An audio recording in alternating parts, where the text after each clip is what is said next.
जय Hind and guys, आज जो हम लोग स्टार्ट करने जा रहे हैं, आज का जो हमारा लेक्चर है वो स्टार्ट होने जा रहा है क्या, electronic configuration of an element. Clear है, जिसका सभी बच्चों को बहुत बेसब्री से इंतजार था। तो guys, before going into details in electronic configuration of an element, हम लोग ये देखेंगे कि जो इलेक्ट्रॉनिक कॉन्फ़िगरेशन जो हम करते हैं तो उसके लिए कुछ रूल्स है।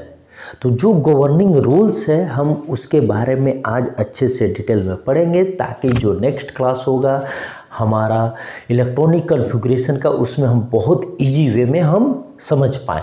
क्लियर है, तो चलो आज जो गवर्निंग रूल्स है दैट इज कॉल्ड ऑफ बाउ प्रिंसिपल। क्लियर है, तो यहाँ पे नेम याद रखना जरूरी नहीं है। यहाँ पे जो ये प्रिंसिपल जो बोलता है ऑफ बाउ प्रिंसिपल, वो हमें याद रखने की ज़रूरत है, ताकि हम सही तरीके से इलेक्ट्रॉनिक कॉन्फ़िगरेशन कर पाए। क्लियर है। अब गाइज, ये जो ऑफ बाउ प्रिंसिपल है, ये हमारे कोई साइंटिस्ट चाचा नहीं है। This is not a name of scientist, this is a German word. Okay, it means what? It means buildup और construction.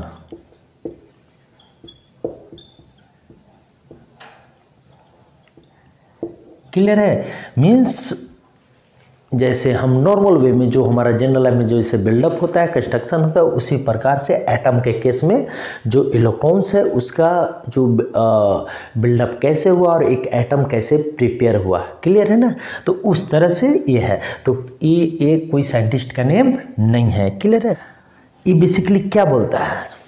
Of the principle is for what? अगर इसको हम बिल्डअप के रूप में जानते हैं, तो अगर हम इसको बोलते हैं तो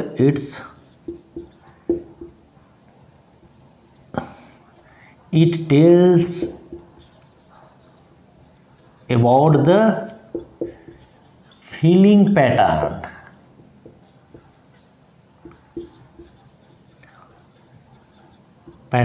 of electrons in orbitals। Clear है, इसका मतलब क्या हुआ? इसका मतलब क्या हुआ गाइस? इसका मतलब हुआ कि जो सेल है, सेल के अंदर जो सबसेल है, और सबसेल के अंदर जो ऑर्बिटल्स है, जो हम लोगों ने इतने डिटेल में ऑर्बिटल्स के बारे में पढ़ा, तो उसमें जो इलेक्ट्रॉन्स हैं, क्लियर है, वो कैसे फिलअप होंगे, मीन्स वहाँ पे क्या पैटर्न होगा।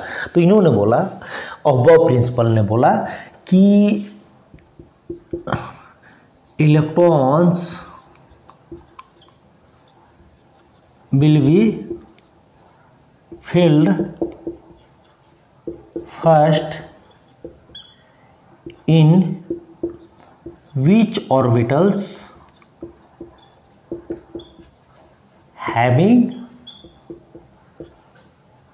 lower energy। क्लियर है, समझ में आया? तो आई थिंक आपको समझ में आया होगा, क्योंकि मैंने इस सारे चीज़ों को मैंने प्रीवियस क्लास में ही बहुत अच्छे से कवर किया है। क्लियर है, या अगर नहीं समझ में, चलो हम लोग ये दूसरे वे में समझते हैं। Electrons will be filled in increasing order of energy in orbitals। मतलब क्या हुआ?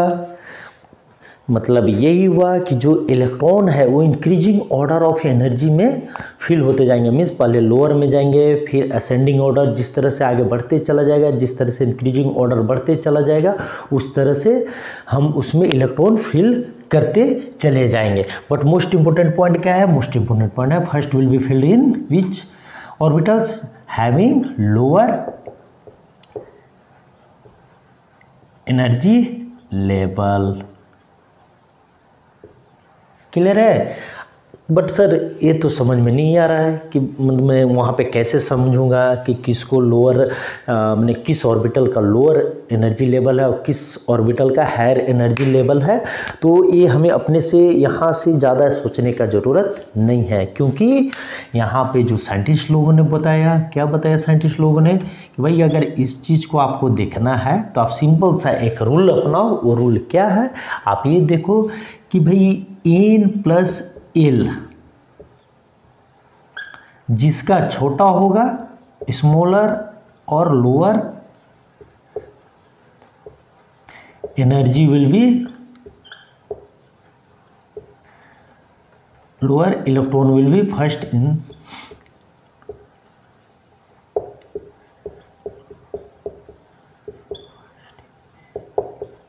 In that orbital. क्लियर है? तो इसको हम लोग समझेंगे, अभी 2 क्वेश्चन करेंगे हम लोग इस पे। मतलब तो सर ऐसा क्यों? तो गाइस हम लोग सभी जानते हैं कि इस पूरे यूनिवर्स में चाहे हम हो, आप हो या ये क्यों नहीं, ये सब एटॉमिक पार्टिकल इलेक्ट्रॉन ही है। ये सारे लोग क्या गेन करना चाहते हैं? वो चाहते हैं कि भाई हम स्टेबल हो जाए। तो हम लोगों ने बहुत डिटेल में एटॉमिक स्ट्रक्चर में पढ़ा है कि एटम के अंदर कि इलेक्ट्रॉन्स जितना लोअर लेवल एनर्जी में होगा वो स्टेबल होगा। क्लियर है? तो भाई अगर वो जिस ऑर्बिटल में वो स्टेबल होगा पहले तो वहीं जाना चाहेगा। तो उसी को ये जो हमारे साइंटिस्ट चाचा लोग जो थे उन्होंने उसको डायरेक्ट और इनडायरेक्ट रूप में बोला और उसे हमारे लिए रूल बना दिया। क्लियर है? तो चलो हम लोग इसको देखते हैं। तो आई थिंक ये आपको क्लियर हुए होंगे इसके बैकग्राउंड ऑफ बाउ प्रिंसिपल के। क्लियर है ना? तो अब चलो हम लोग देखते हैं कि भाई कैसे भरें कि n+l रूल क्या है।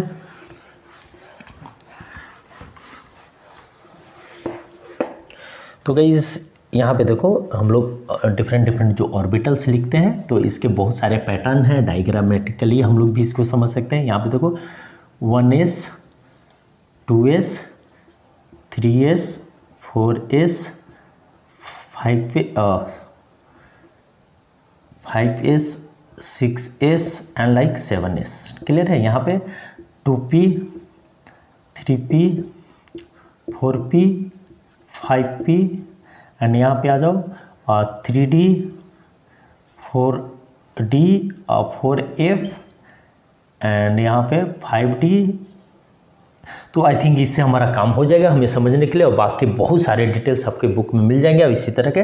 तो इनका कहने का मतलब यह है कि जो आप बुक में देखते हैं गाइस, तो उस बुक में क्या देखते हैं कि पहले जो इलेक्ट्रॉन किस में आएगा, 1s में आएगा, और फिर ये ऐसे से घूमते हुए किस में आएगा, 2s में आएगा, फिर ऐसे से घूमते घूमते कहाँ आएगा, 2p में आएगा, फिर 3s में आएगा, और फिर ऐसे घूमते घूमते कहाँ जाएगा, 3p 4s में आएगा, फिर ऐसे घूमते घूमते कहाँ जाएगा, 3d 4p 5 में से, फिर ऐसे घूमते घूमते कहाँ जाएगा, 4d 4s 4d 5p में आएगा, फिर ऐसे घूमते घूमते कहाँ जाएगा guys, 4f and like that. Clear है?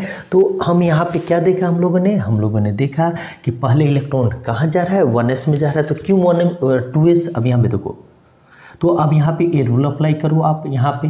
तो यहाँ पे जो मैं इसको ऐसे लिख देता हूँ आपको, इंक्रीजिंग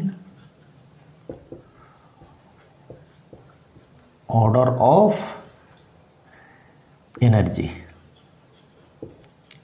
तो गाइज जो अफबाउ प्रिंसिपल क्या बोलता है, इंक्रीजिंग ऑर्डर ऑफ जो एनर्जी है तो उसी पैटर्न में इलेक्ट्रॉन फिलअप होगा। तो यहाँ पे सबसे लोएस्ट एनर्जी किसका है, 1s 2s 2p 3s 3p 4s 3d 4p 5s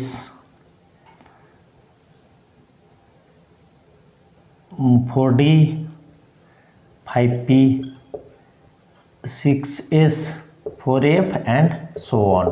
clear है? तो आप यहाँ पे देखो कि इलेक्ट्रॉन फर्स्ट किस में आ रहा है, फर्स्ट 1s में आ रहा है। तो ये हमारा जो पैटर्न था गाइस, ये क्या था, पहले यहाँ से देखो, अब ऐसे देखो इसको, पहले 1s, देन 2s में आ रहा है, then 2p 3s, then 3p 4s, then 3d 4p 5s, then like that and then this one. तो इसी को तो इलेक्ट्रॉन फर्स्ट किस में आ रहा है, सबसे पहले इलेक्ट्रॉन किस में आएगा, सबसे पहले इलेक्ट्रॉन 1s में आएगा।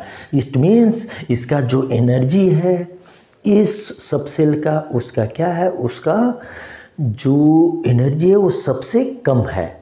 क्लियर है? तो यही बोलता है अफबाउ प्रिंसिपल। तो चलो हम लोग एक एग्जांपल के थ्रू देखते हैं। जैसे हम हाइड्रोजन लेते हैं, तो हाइड्रोजन का एटॉमिक नंबर कितना है गाइज, 1।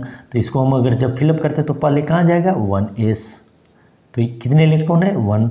फिर उसी पर हम हीलियम लेते हैं, तो हीलियम का एटॉमिक नंबर कितना है गाइज, Z=2। तो पहले कहाँ जाएगा, 1s2। अब यहाँ पे क्या है, 2s है, तो यहाँ पे है ही नहीं तो 0, क्योंकि इलेक्ट्रॉन मैक्सिमम कितने हैं, 2 हैं। अब यहाँ पे आ जाओ, लिथियम का कितना है गाइज, 3, Z=3। तो यहाँ पे क्या आ जाएंगे, 1s2 एंड देन यहाँ पे क्या आ जाएंगे, 2s1। तो उसी प्रकार बेरिलियम का कितना है, बेरिलियम का है Z=4। तो यहाँ पे क्या आ जाएगा, 1s2 2s2। उसी प्रकार बोरोन का कितना है, बोरोन का है 6, Z=6। तो यहाँ पे क्या आ जाएगा, 1s2 2s2 and then 2p1, sorry यहाँ 5 होगा। क्लियर है? तो इस तरह से हम इसको आगे फिलअप करते चले जाएंगे, जिस तरह से एटॉमिक नंबर जब किसी एलिमेंट का जब आगे इंक्रीज करते चला जाए। यही था अफबाउ प्रिंसिपल, जिसको हम लोगों ने डिटेल में देखा। और जब हम इलेक्ट्रॉनिक कन्फिग्रेशन देखेंगे गाइस, तो वहाँ पे हम बहुत अच्छे से आपको क्लियर करेंगे। बट ये भी है कि n+l रूल कैसे आया, ये ऐसा ही क्यों आया। तो अफबाउ प्रिंसिपल ने क्या बोला कि n+l रूल, अब जिसका l सबसे लोएस्ट होगा उसमें क्या जाएगा, उसमें फर्स्टली इलेक्ट्रॉन फिलअप होगा। क्लियर है? तो अब यहाँ देखो 1s है, तो 1s में क्या है, 1 is the n and s is the l। तो अब यहाँ पे l, इसके बदले l कितना होगा, 0। अब n=1। तो यहाँ पे क्या हो गया गाइज, n+1। तो इसी प्रकार क्या हो गया, यहाँ पे 1 + 0 = 1। अब उसी प्रकार 2 के केस में 2 + 0, तो यहाँ पे क्या होगा, 2 + 0 = 2। उसी प्रकार 2p के केस में 2 + p के लिए जो l होता है क्या होता है, 1। तो यहाँ पे क्या हो जाएगा गाइज, 3। उसी प्रकार 3s के केस में 3 + s के लिए 0। तो यहाँ पे क्या हो गया गाइज, 3। तो बोलोगे कि सर यहाँ पे तो n+ जो l रूल है उसमें तो ये दोनों बराबर है। या यू आर राइट। ये देखो यहाँ पे तो दोनों बराबर है, तो सर पहले ए क्यों आया, मीन्स 2s मीन्स 2p पहले क्यों आया और 3s बाद में क्यों आया। तो गाइस जब कभी भी n+l अगर दोनों बराबर हो तो उस केस में फिर हम कहाँ पे जाते हैं, उस केस में हम जाते हैं n पे। n जिसका लोअर होगा उसका एनर्जी लोअर होगा, और इसलिए वहाँ पे क्या होगा, एनर्जी लोअर होगा, इसलिए इलेक्ट्रॉन फर्स्ट कहाँ जाएगा, लोअर एनर्जी लेवल में। क्लियर है? और ये जो n+ रूल है गाइज, n+ रूल का एक और एक्सेप्शन है। जब हम इलेक्ट्रॉनिक कन्फिग्रेशन करेंगे, जब एलिमेंट हम क्रोमियम के बारे में पढ़ेंगे, तो हम वहाँ पे देखेंगे कि भाई ये जो 4s है एंड जो 3d है, तो आप इसका निकालो क्या है, इसका यहाँ पे क्या है, 4s का 4 + 0। अब यहाँ पे क्या है, यहाँ पे देखो 3 + d का कितना होता है 2। तो यहाँ पे क्या हुआ 5। अब यहाँ पे क्या हो गया 4 + 0 = 4 एंड यहाँ पे 5। तो अगर जो n+l रूल की बातें करें तो पहले इलेक्ट्रॉन कहाँ जाना चाहिए, यहाँ जाना चाहिए, मीन्स 4s में।